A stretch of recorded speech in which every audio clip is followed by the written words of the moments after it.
Des milliers de tonnes de roches arrachées à la falaise en quelques secondes.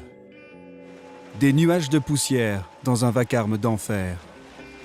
Pour le grand public, les carrières sont une blessure à la surface de la Terre. Un désert écologique. Et pourtant, de façon surprenante, de nombreuses espèces protégées ont choisi d'y trouver refuge.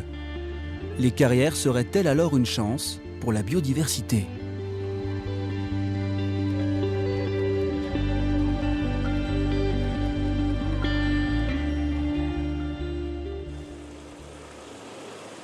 Gravières de Naujac-sur-Mer, à une soixantaine de kilomètres de Bordeaux. Ici, l'entreprise Sarazi, agence de Colas Sud-Ouest, produit du sable et des gravillons. 70 000 tonnes par an pour approvisionner les chantiers de construction de routes et de bâtiments. À première vue, le site ne réserve aucune surprise. Les minéraux sont extraits, lavés, stockés, puis livrés dans un balai quotidien. Et pourtant, à quelques mètres des machines, elles apparaissent comme dans un rêve.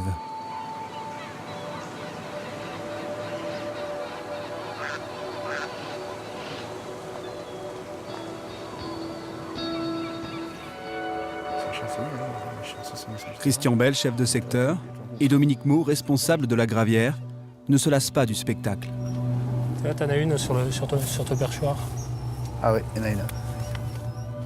C'est le plus grand rassemblement de cigognes en Aquitaine. Elles sont une centaine à planer au-dessus de l'exploitation. Mais il y a plus surprenant encore. Si les cigognes sont là aujourd'hui, c'est grâce à l'activité de la gravière.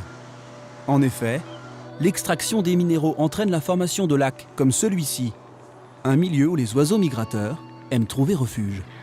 Il n'y a pas que des cigognes, quoi. Il y a tout un tas d'oiseaux. Tout à l'heure, on a vu des hérons. Il y a des signaux. Donc on a des cygnes aussi qui restent assez longtemps d'ailleurs sur le lac. Des mouettes, des goélands. Hérons. Et c'est vrai que pour une industrie comme la nôtre, on est vraiment privilégié, quoi. Les oiseaux restent alors qu'on est en exploitation une centaine de mètres à côté, quoi. Dans ce décor de réserve naturelle, il ne faut pas rester longtemps pour s'apercevoir que cigognes et salariés cohabitent en harmonie. Dominique leur a même fabriqué un nichoir. On a fait un grand, assez grand, un peu plus d'un mètre d'envergure, pour les faire nicher, quoi. Après, on l'a fixé sur un poteau, on a fini. Ça, c'était une des premières cigognes. Là, c'est la première qui s'est posée. 2 heures après qu'on est mis en place. Et là, vous vous êtes dit quoi? Bizarre, bizarre.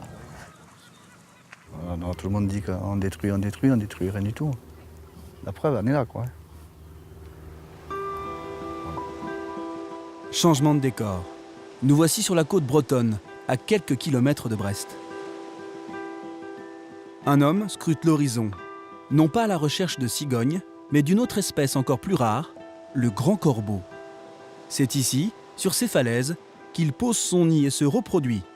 Problème, cela fait maintenant plusieurs années qu'il n'apparaît plus dans les jumelles de Thierry Kellenec. Le grand corbeau, à l'origine, a niché dans les falaises côtières parce que c'était un endroit où il n'y avait pas de dérangement humain, où il était tranquille. Il pouvait mettre son nid sur la falaise, aucune personne pour venir le déranger. Le problème, c'est qu'à partir de la fin des années 70, début des années 80, s'est mis en place la servitude côtière, le sentier côtier.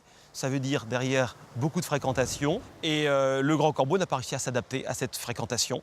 Et les couples ont disparu les uns après les autres. Chassé du littoral par le tourisme, le grand corbeau a dû trouver un refuge. Ce refuge, le voici. Les carrières du Finistère, comme cette carrière de Colas, au Hinguer, à côté de Quimper. Un décor impressionnant, digne des paysages de l'Ouest américain.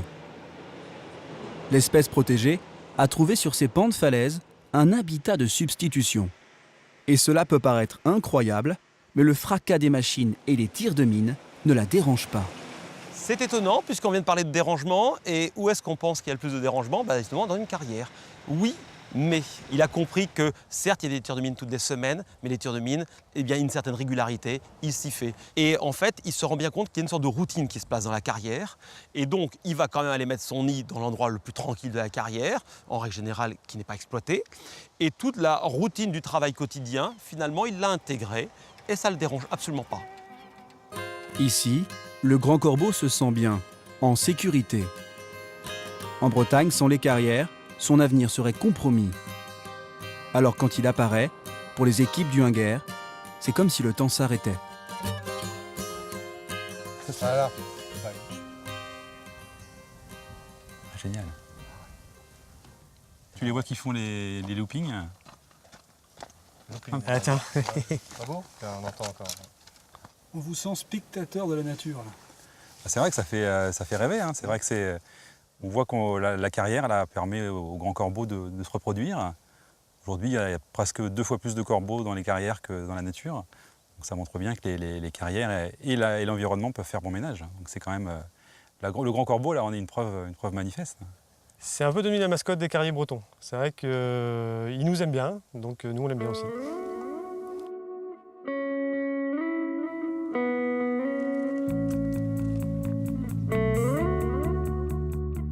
La biodiversité dans les carrières, ce n'est donc pas un rêve, mais une réalité.